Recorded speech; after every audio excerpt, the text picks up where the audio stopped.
우리가 우리의 생애 가운데 주님이 다시 우리에게 오시는 날을 경험하게 될지, 아니면 주의 오심의 날의 전조 현상으로 우리를 먼저 부르시고 주님의 나라로 초대하는 일을 우리가 겪게 될지, 우리는 주님이 언제 오실지 모르지만 일어나 달려가는 의식 있는 신앙인,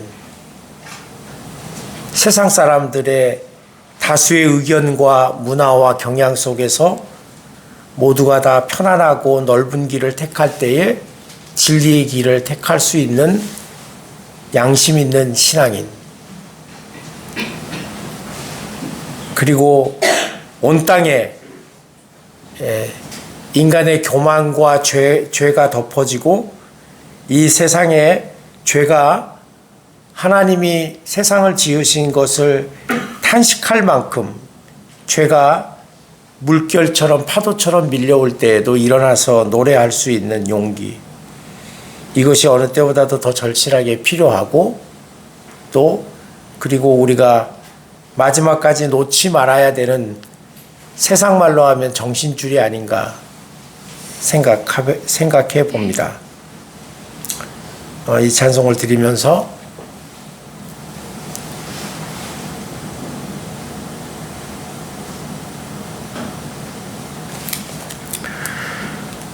주님이 오시는 날까지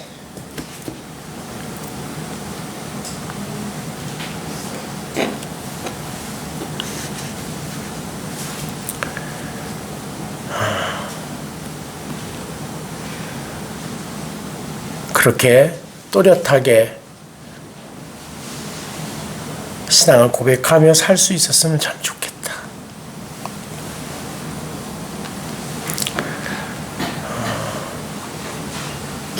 생각을 해봅니다.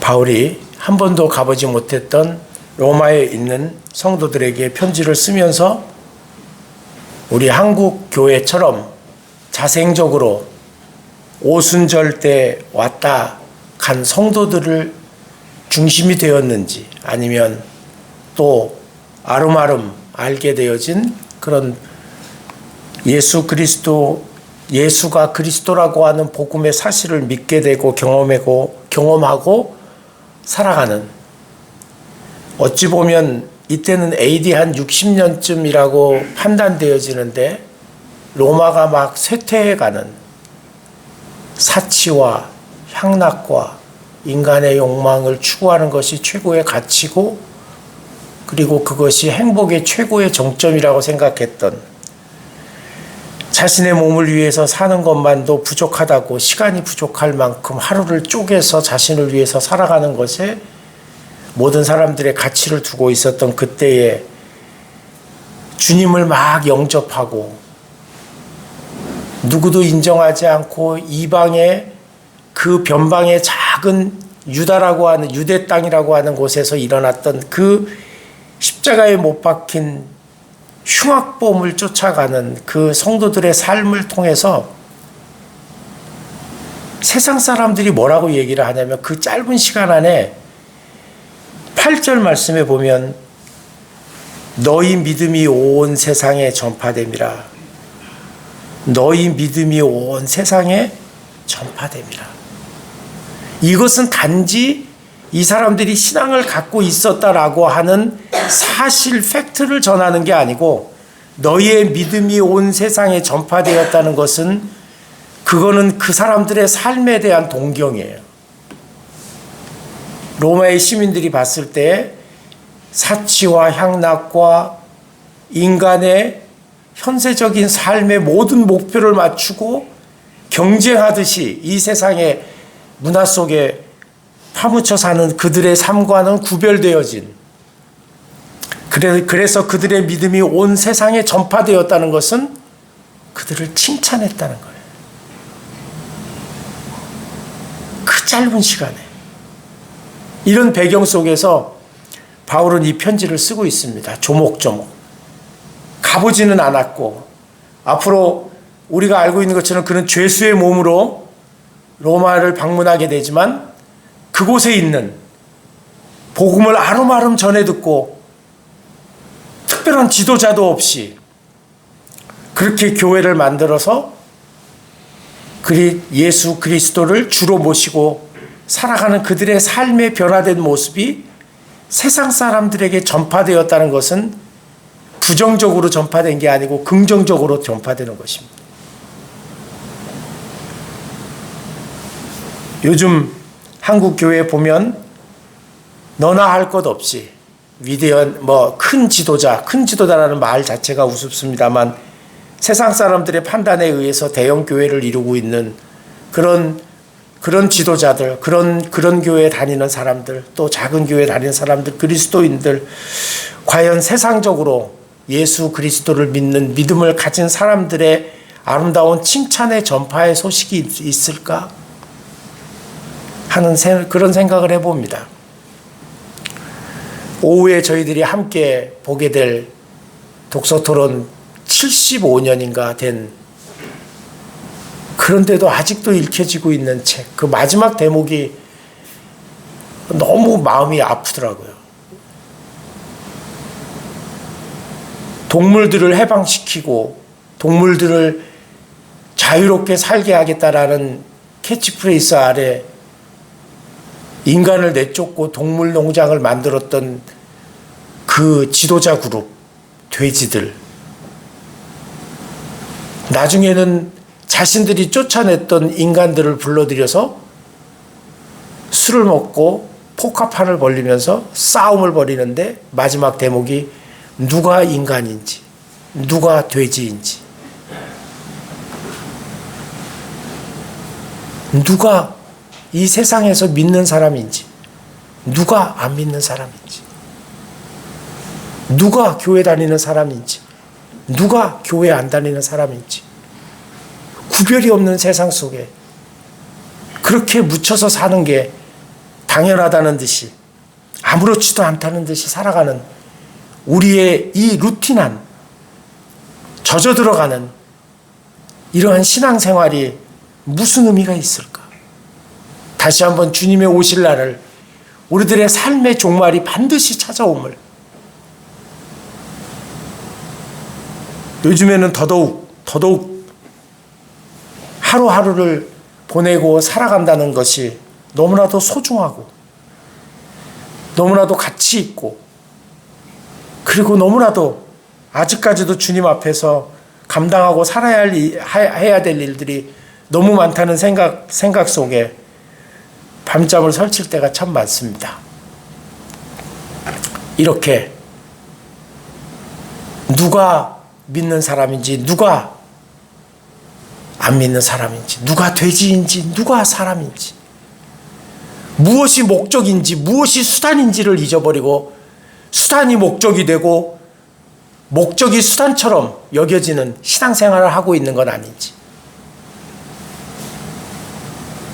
우리가 성경을 보고 묵상하고 순종하는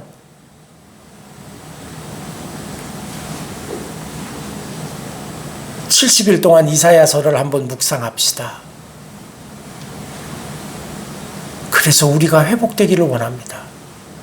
우리들의 죄의 삶 속에서 교만과 불순종과 그리고 세상의 문화에 젖어 있었던, 그리고 일상화됐던 나의 이 타성적 믿음에서 벗어나서 하나님이 이스라엘 백성들을 향해서 나에게 그렇게 오려면 예배하지 마라, 나에게 그렇게 이런 식의 마음을 주려거든 재물 바치지 마라, 너희들이 아무리 내게 부르짖어 봐라, 난 듣지 않겠다, 이렇게 얘기하셨던 하나님께서 나중에는 그 백성을 회복시키시고 다시 사랑의 자녀로, 이 세상의 모든 사람들이 다 흩어지고 주님을 멀리해도 남은 자들을 통해서 다시 하나님의 나라를 세워나가는 그 희망, 그 목표, 그 목적 다시 회복하자고 저와 여러분 함께 다시 한번 여러분에게 하나님의 말씀으로 주님의 이름으로 부탁드립니다. 순종하고 따르는 자에게 하나님께서 이 세상을 살아나갈 수 있는 회복의 힘을, 믿음을 주실 줄 믿습니다. 믿음은, 신앙은 선포되어지는 말씀을 믿고 따르는 것입니다. 이렇게 우리는 성경을 통해서 하나님께서 약속하신 그 어떤 것들, 그것이 내 삶 속에서 이루어지기를 바라고 성경을 묵상하고 그리고 공부하고 듣고 합니다. 그럴 때 하나님께서 우리들에게 신구약 66권을 통해서 가장 핵심적으로 하시는 말씀이 뭐라고 생각하십니까? 이 성경, 주님이 우리를 향해서 가장 너희들이 이 세상에 살면서 이것만은 꼭 지켜야 된다. 이것이 바로 내가 너희들에게 수많은 선지자들을 통해서 이야기했던 것이고, 그리고 주님이 몸을 입고 오셔서 실제로 사셨고 십자가에서 죽기까지 하면서 보여주었던 것이다. 이것이 성경 66권을 통틀어서 가장 핵심의 엑기스다라고 그렇게 말씀하신다면 어떤 말씀일까요? 마태복음 22장 37절부터 40절에 이런 말씀이 나옵니다. 선생님, 율법 중에서 어느 계명이 크니까? 예수께서 이르시되 내 마음을 다하고 목숨을 다하고 뜻을 다하여 주 너의 하나님을 사랑하라 하셨으니 이것이 크고 첫째 되는 계명이요 둘째는 그와 같이 내 이웃을 내 자신같이 사랑하라 하셨으니 이 두 계명이 온 율법과 선지자의 강령이니라. 구약과 신약의, 그리고 예수님 자신의 그 삶을 통해서 보여주고 있는 성경의 에센스라는 거예요. 모든 하나님의 말씀, 십계명, 모든 구약의 말씀, 모든 신약의 교리들이 우리들에게 어떤 사람이 되라고? 하나님을 사랑하는 사람. 많은 사람들이 하나님을 사랑하는 것은 하나님을 향해서 무엇인가를 해야 된다고 생각합니다. 많은 거, 거대한 거, 다른 사람들이 우러러 볼 만한 어떤 보여지는 그 어떤 것들을 세우는 것이라고 생각합니다. 그런 것일 수도 있습니다. 그런 것들을 통해서 세상에 그들의 그 믿음이 전파되는 효과도 나타날 수 있습니다. 그러나 하나님을 사랑하는 것은 내 삶의 중심을 주님에게 드리는 겁니다.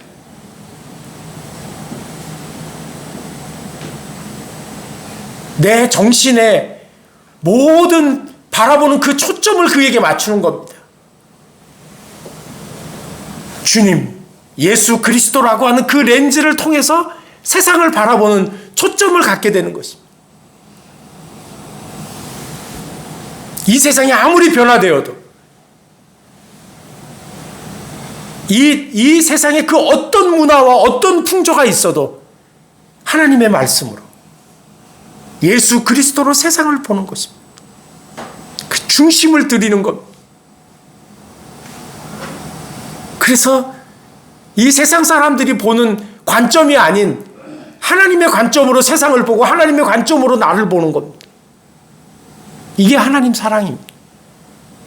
이렇게 세상을 보게 되면 뭐를 하라, 뭐를 하지 마라 이런 얘기를 할 필요가 없는 거예요. 왜? 마음속에 감동이 오잖아요. 초점이 모아지면 종이를 태우잖아요. 주님에게로 초점이 향해지면 내 심령의 불꽃이 타는 거예요. 주님을 향한 헌신의 불꽃이, 세상을 향한 나의 사명의 불꽃이, 하나님을 향한 나의 예배의 불꽃이 타오르는 거예요. 초점이 맞춰지면. 초점이 맞춰지지 않은 상태에서 억지로 태우려고 하니까, 억지로 맞추려고 하니까 뿌연 거예요. 하나님을 사랑하는 것은 어떤 업적을 남기는 것도, 크고 힘 있는 사람이 되는 것도 아닙니다.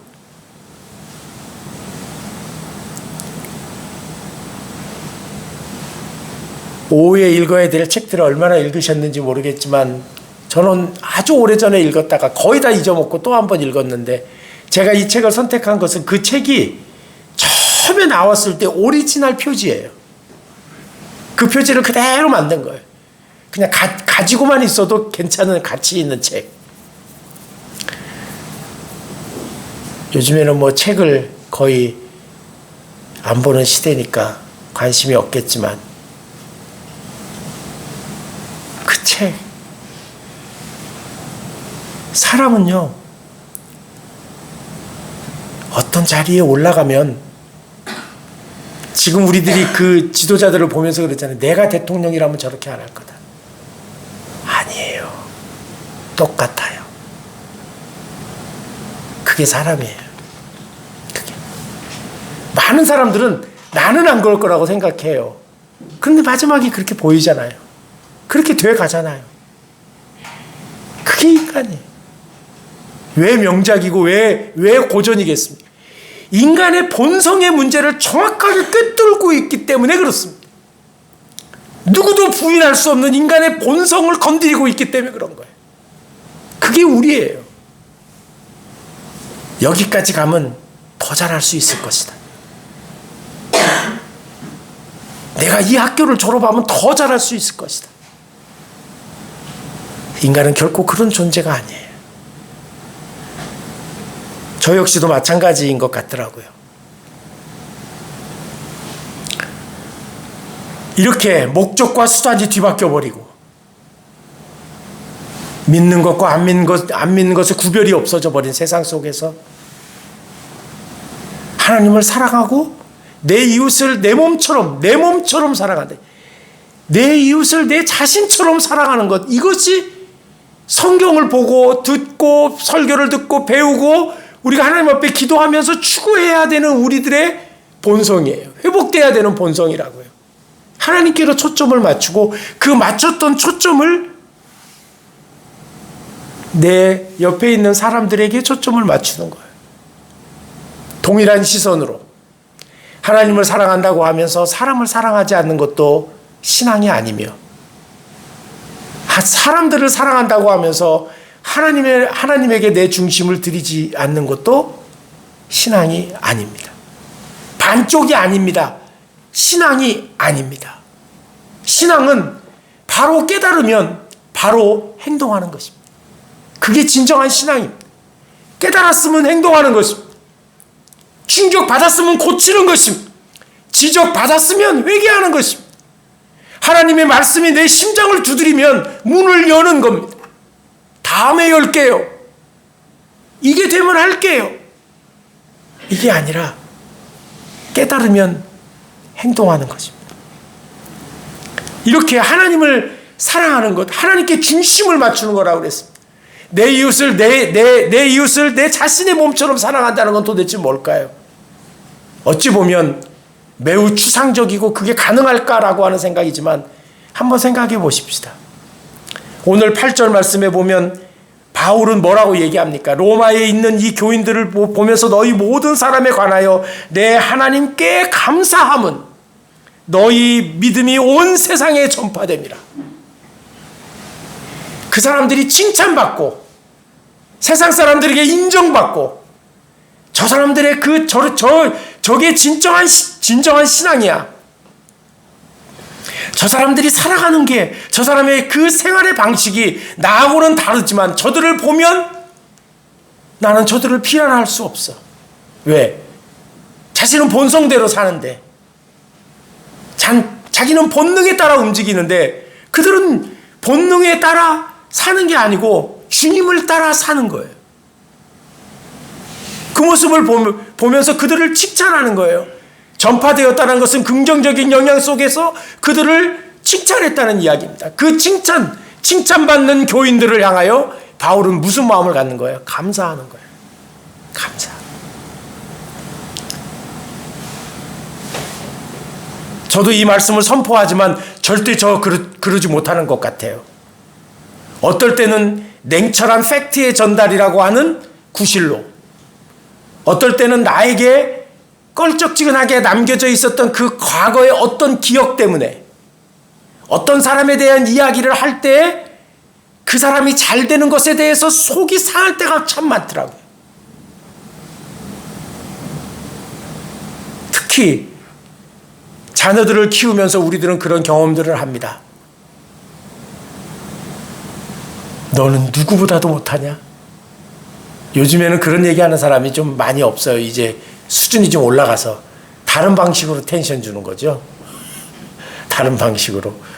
근데 이렇게 우리들은 본성이 남이 잘 되면 칭찬하기 참 힘든 사람이에요. 이렇게 칭찬하기 힘들면서 그것을 합리화하는 사람들의 이야기가 이런 겁니다. 나는 기면 기고 아니면 아니라고 얘기하는 사람이야. 자신의 칭찬의 인색함, 그것조차도 하나님 앞에서 인정하지 못하고 합리화시키는 내 모습. 나는 아닌 건 아니라고 그러고 긴 건 기라고 하는 사람이지 나는 그렇게 얘기 못해. 근데 그 마음 속에는 불편한 마음이 있더라고요. 그 사람 칭찬하고 싶지 않은 거예요.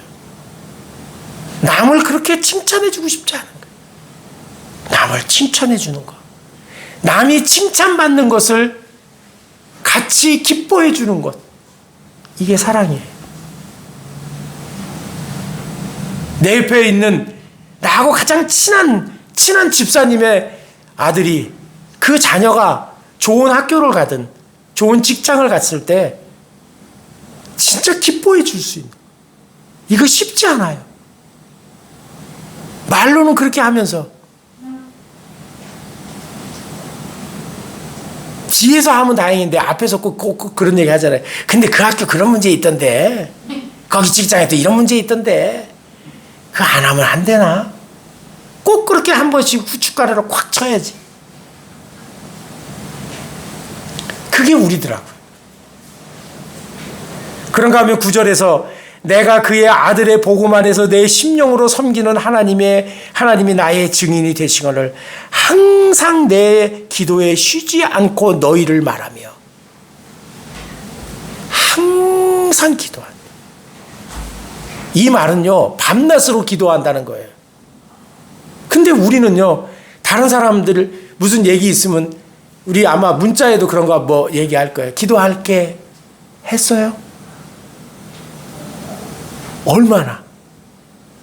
바울이 얘기하는 것처럼 밤낮으로 항상? 바울이 이 말을 할 때 우리가 쓰는 말처럼 기도할게 라고 하는 그런 인사치레였을까? 내가 다른 사람을 내 자신처럼 사랑한다는 것은 내 시간을 내서 그를 위해 기도하는 거예요. 그 시간이 길어지면 길어질수록 하나님 앞에서 내가 그 사람을 대하고 있는 나의 마음이 보여지더라고요. 기도해 준다고 그랬으니까 억지로 한마디 하는데 그 시간이 길어지면 길어질수록 그를 위해서 미움의 마음도 녹아지더라고요. 왜? 주님 앞에서 내가 그 사람 미워한다고 그래서 주님 오늘 가다가 확 넘어지게 해주세요. 아니면 그냥 저놈 죽게 해주세요. 이런 기도는 차마 못하잖아요. 그러다 보니까 내가 그에게 가지고 있었던 감정이 녹아지더라고요. 감정은 생각하고 그 사람을 만나서 뭐 설득하고 이해하고 해서 풀어지는 게 아니고요. 정말 미운 사람이 있든 아니면 정말 힘들고 어려운 사람이 있든 그를 위해서 기도하는 거예요. 하루에 몇 분 기도하십니까? 이번에 우리 3월달부터 우리가 수요 예배 정상적으로 모든 것들을 회복하려고 지금 기도하고 있습니다. 준비도 해보려고 합니다. 어떨 때는 3월 중에 한번 하려고 합니다. 수요일날 예배 드릴 때 처음부터 끝까지 기도만 하고 가는 거예요. 아무것도 안 하고 그냥 기도합시다. 엎드려서 기도합시다. 자는 사람도 있을 거고 딴 생각하는 사람도 있을 거고 또 전화벨이 울리는 사람도 있을 것이고 여러 가지 있겠죠. 기도해봐. 그냥 1시간 동안 여기 앉아있어. 기도하는 거예요. 얼마나 많은 기도할게라고 하는 이 빈말이 난무하는 시대. 그리고 일주일 동안 한 번도 기도 못할 내가 그랬어요. 솔직히. 많은 목사님들이 이렇게 문자 오잖아요. 무슨 일이 있다고, 교회에 무슨 일이 있다고. 이번 주 같은 경우에는 후배 목사님 교회 2층에서 불이 났어요. 누전 차단기에 뭐 볼트 하나가 조금 헐거워졌다나 돼갖고 새로 꾸며놓은 교육관 같은 시설이 홀가닥 타버렸어요. 우리처럼 지하에 집이, 그러니까 교회당이 있는데 불 끄다 보니까 여기 물이 찰람찰람하게 찬 거야. 물이 다 지하로 흘러 들어가니까. 제가 뭐라고 문자했을까요? 위로의 말을 전하면서 마지막에는 기도할게요.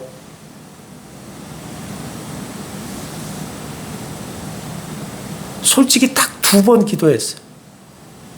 그것도 총회장님께 그 이야기를 보고하면서 뭐라도 좀 도와줘야 되지 않겠습니까?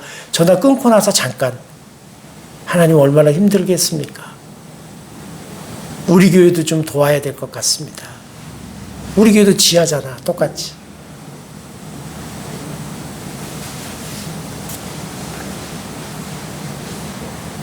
그리고 노예 목사님과 통화를 하고 난 다음에 또 한 번 잠깐 기도했어요. 그거 이외에는 못해요. 바울은 감히 뭐라고 얘기해요? 항상 night and day, 밤낮으로 기도했다는 뜻이에요. 영어 성경에는 night and day, 밤낮으로 기도했다. 이게 복음의 빚진 자의 삶이에요. 바울이 생각한 거예요. 자기를 불러주신 하나님, 그 다메섹 도상으로 함께 내려갔던 그 사람들과 함께 살기 등등해서 예수 믿는 사람을 체포하고 옥에 가두겠다라고 하는 이유 때문에 내려갔던 그 많은 사람들, 그 무리들 중에서 유독 사도행전은 바울만이 구원받았다고 이야기를 했어요. 바울은 자신의 목적, 자신이 세운 방식, 자신의 신앙에 관에 따라 예수 믿는 사람을 체포하고, 그리고 스데반이 죽는 데에 반쯤은 직접적인 살인의 주범처럼 활동을 했던 사람이잖아요. 아마 그렇게 죽었다면, 그렇게 살다가 죽었다면 지옥 가는 건 당연한 거 아닐까요? 무슨 공로가 있다고, 뭔 잘한 일이 있다고. 그런데 그를 하나님이 택했잖아요. 바울은 그거에 평생을 빚진 자로 사는 거예요.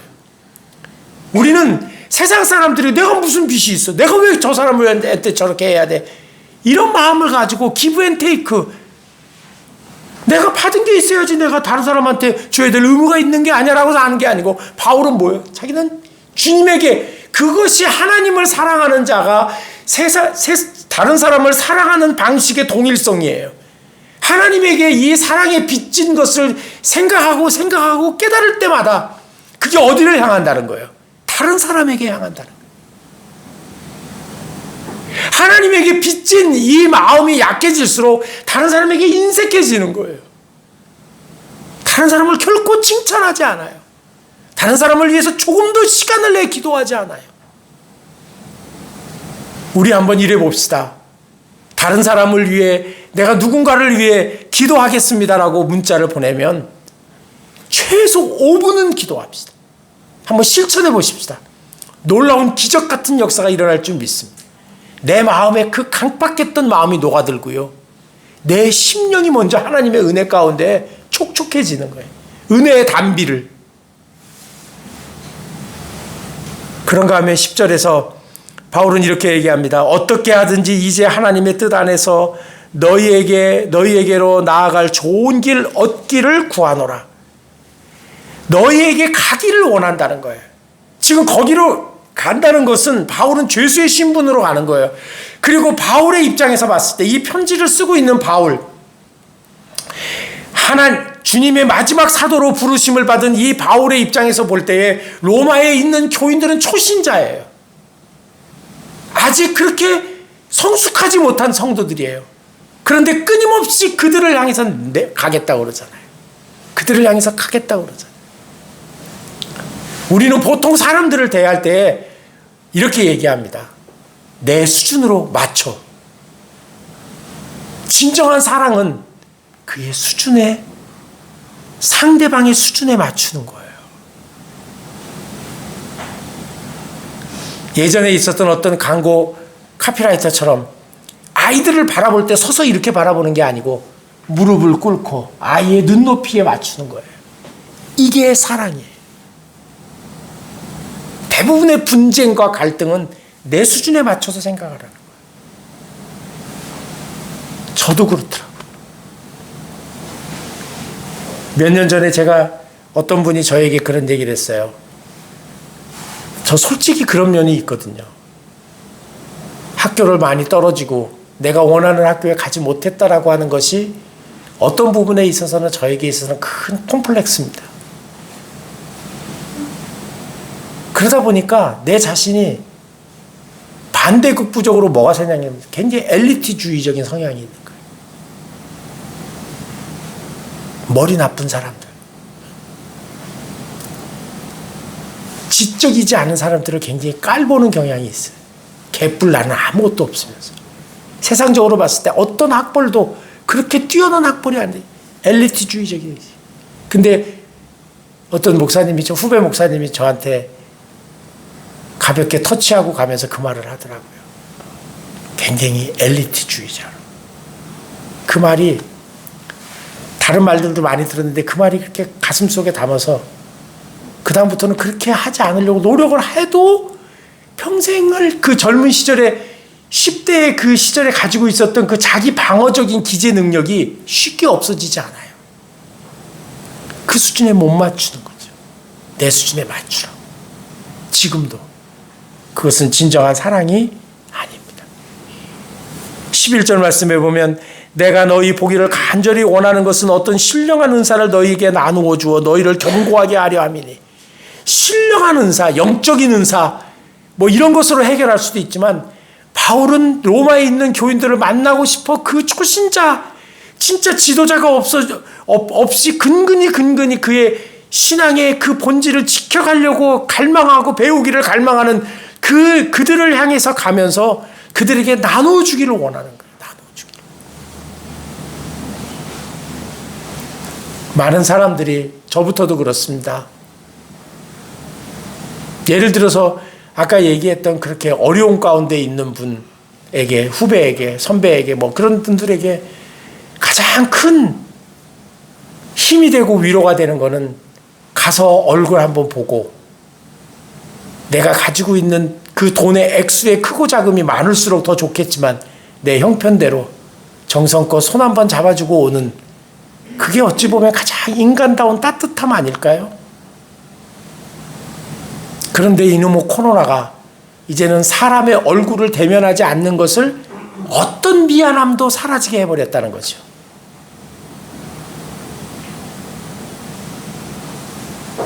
예전에는 가서 얼굴 보고 도장 찍듯이 얼굴이라도 보고 와야 되는 양심의 일말의 예의가 있었다면 이제는 그것조차도 걷어내버린 이 코로나가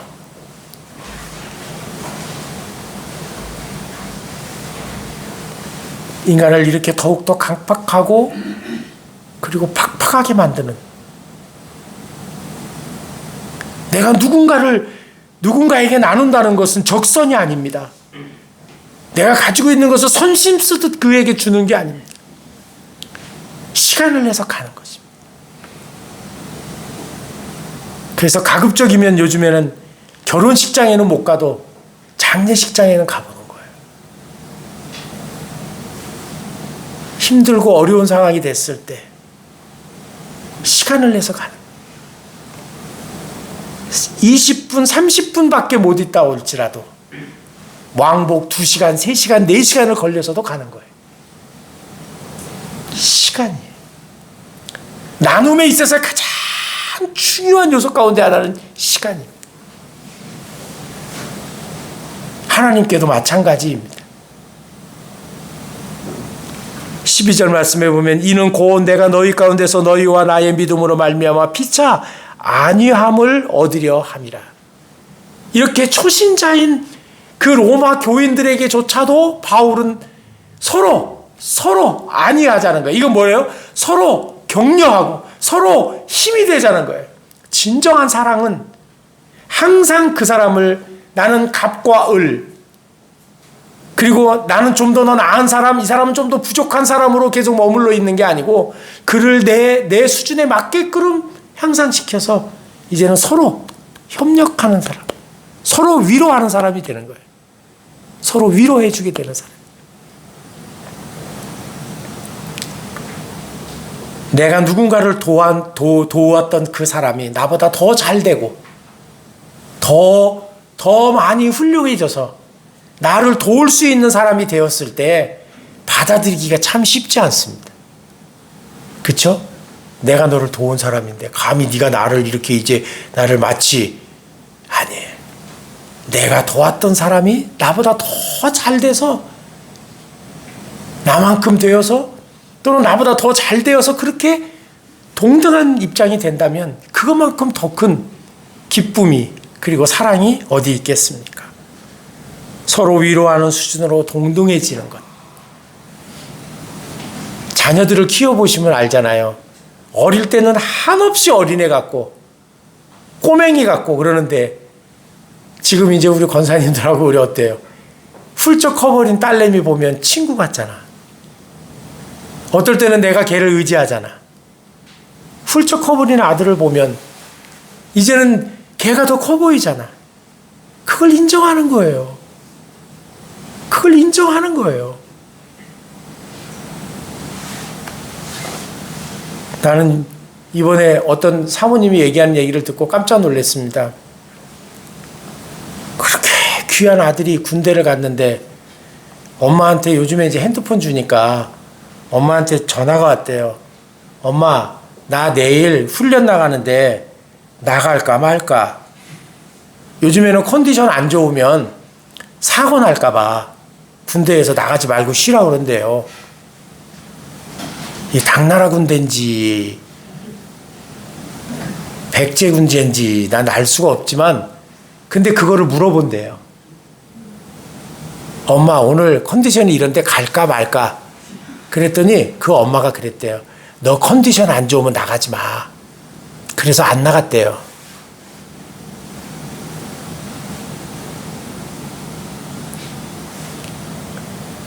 군대 이야기만 그래요?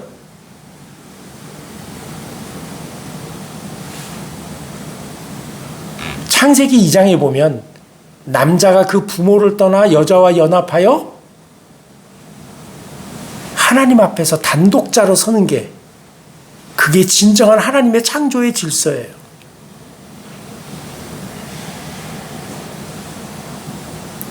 요즘은 그러지 못하잖아요. 그것이 마치 자녀들을 위한 사랑이고 그들이 좀 더 경제적으로 안정되게 가게 하는 나의 도움이라고 하는 그 자본주의식 논리에 의하여 자녀들이 독립하는 것을 막고 있다면 여러분 그런 것뿐만이 아니고요. 신앙적으로도 독립시켜주는 게 얼마나 중요한 줄 압니까?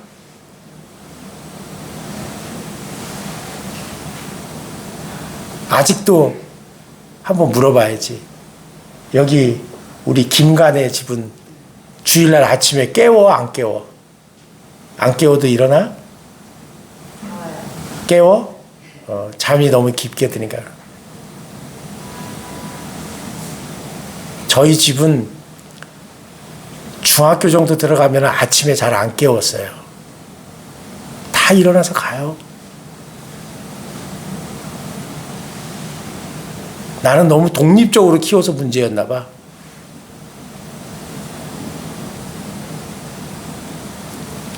감사하고 고마운 거는 이 아이들이 성인이 다 됐잖아 이제. 신앙생활 하는 거에 대해서는 제가 그렇게 까탈스럽게 지금 얘기하지 않습니다. 그런데 지켜준다는 거. 독립적으로. 감사해요. 고마운 거예요. 더 많이 가진 것은 없고 더 많이 나누어 줄 수 있는 건 없다 할지라도 내가 시키고 강요하지 않아도 하나님 앞에서 신앙의 단독자로 신앙의 인격자로 그렇게 세워져 갈 수 있게 하는 것은 부모의 가장 큰 유산입니다.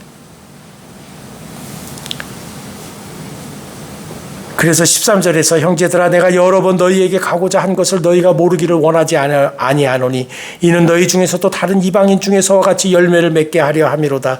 지금까지 길이 막혔도다. 이 말은 뭔가 하면 너희들의 그 신앙에 합당한 한 사람 한 사람의 열매가 있기를 원한다는 거예요. 이게 독립이에요.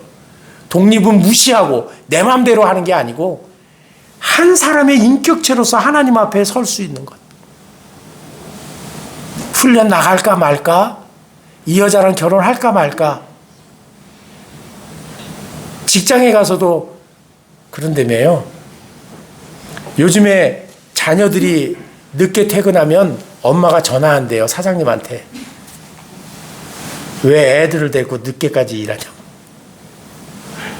무서워. 아니 그 제 얘기가 아니고 한빈이 삼촌이 조그만 그 회사 단독 회사를 하는데 요즘 젊은 애들이 그런데요. 엄마가 기다리고 있다가 안 오면 전화한대요. 왜 안 보내냐고. 그래서 그냥 엄마하고 쭉 살으라고 그랬대요. 나오지 말고. 참 무서운 세상이죠. 뭐가 사랑일까요? 우리가 하나님 앞에 나를 불러주신 그 구원의 빚진 자의 의식이 깊어지면 깊어질수록 우리는 다른 사람들을 향한 진정한 동등함, 다른 사람의 잘 되는 것을 기뻐해 주는 것, 그 사람을 위해서 진짜 기도해 주는 것, 빈말이 아니라, 그리고 그 사람의 상황 속으로 함께 공감해서 들어가는 것, 그리고 시간을 내서 나눠주는 것. 이런 빚을 갚는 진정한 삶을 살게 되는 것입니다. 저와 여러분, 하나님 앞에서 이 빚진 자의 심령은 결코 부채의식이 아니라 이것은 세상을 향한 무한한 사랑과 사명의 삶임을, 그리고 위대한 삶임을 다시 한번 깨닫고 오늘 이후에 우리의 삶이 그것을 실천하는 저와 여러분 되시기를 주님의 이름으로 간절히 부탁을 드립니다. 하나님 아버지 은혜 감사합니다. 빚진 자의 삶으로 세상을 향해 하나님의 사랑을 전하는 자로 살게 해 주옵소서. 예수 그리스도의 이름으로 기도하옵나이다. 아멘.